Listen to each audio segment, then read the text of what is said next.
During a virtual work meeting, my girlfriend accidentally left her microphone on, and I overheard her quietly expressing her hope that I wouldn't propose. I found myself wondering how to politely decline the advances of someone who provides for me financially.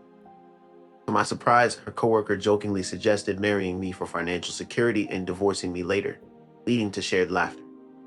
Feeling hurt and bewildered, I decided to close my laptop screen in response.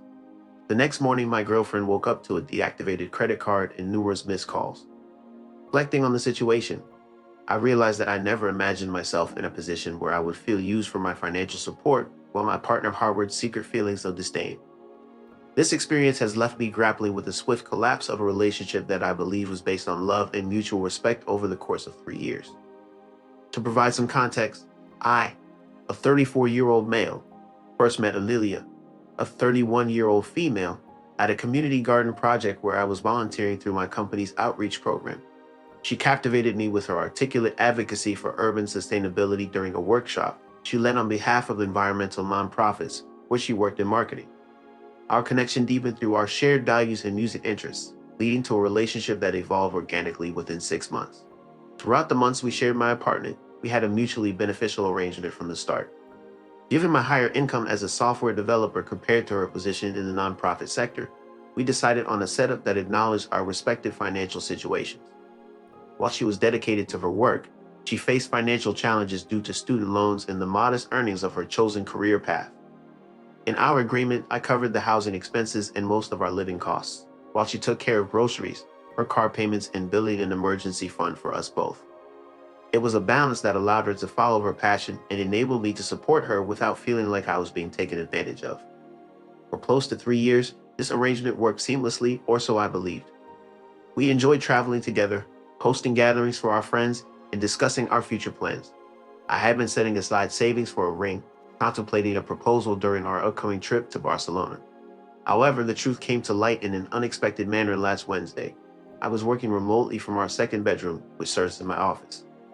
Meanwhile, Amelia was participating in a Zoom call with her marketing team in the living room.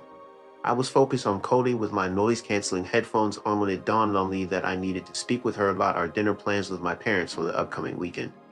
As I prepared to call out to her, I overheard her speaking in a strangely hushed tone, even though she was alone in the room.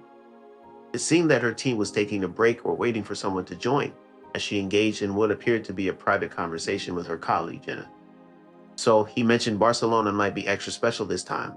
God, I hope he doesn't propose. Amelia's voice sounded nonchalant and almost amused. Stunned, I stood frozen in the hallway just out of view of the living room. Jenna responded with a laugh, suggesting that's awkward. Just marry him, then divorce later. You get half his stuff. They both chuckled and Amelia added, I know, right? But seriously, I'm not ready to commit. Not feeling it, especially not with Charles.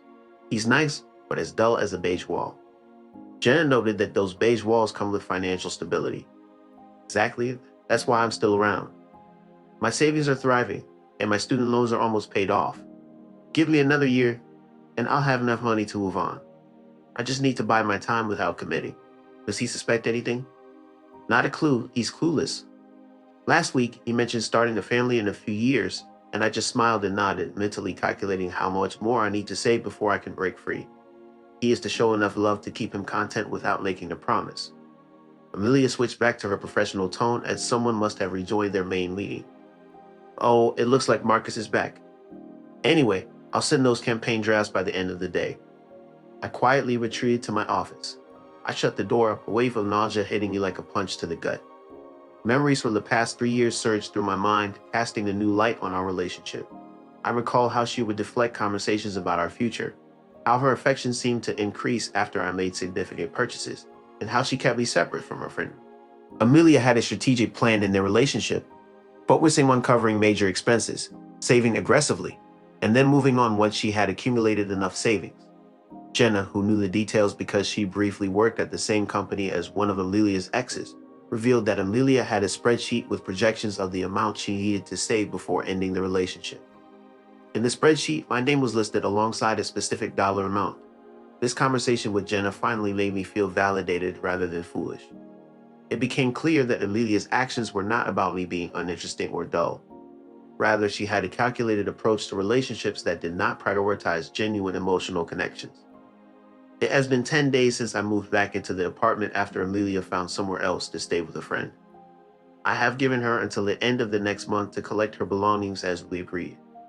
Despite her various attempts to persuade me to change my mind, through apologies, gaslighting, guilt tripping, and even showing up with Lingerie one night, I have stood my ground. The financial repercussions of the situation have been enlightening. After reviewing my finances, I discovered that I have supported Amelia with approximately $64,000 over a span of 3 years, covering expenses such as rent, utilities, vacations, dining out, and gifts. It became apparent that while I was contributing, she was secretly saving up her own income and planning her departure. Her claim of only having $1,726 was proven to be another tactic to deceive me. During a heated phone call where I refused to reinstate her as an authorized user, she inadvertently disclosed the existence of a separate savings account with over $27,000, which I was previously unaware of.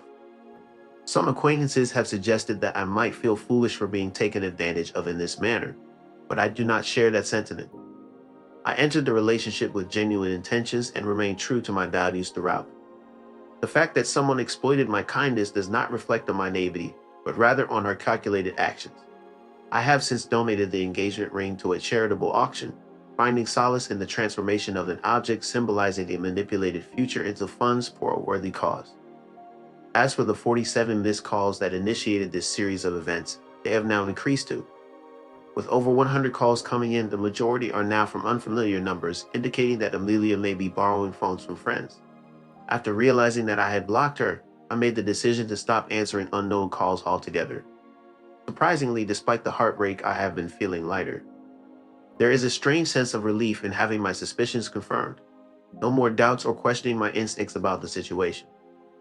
I don't regret being supportive of someone I cared for, but I do regret that the feelings were not mutual.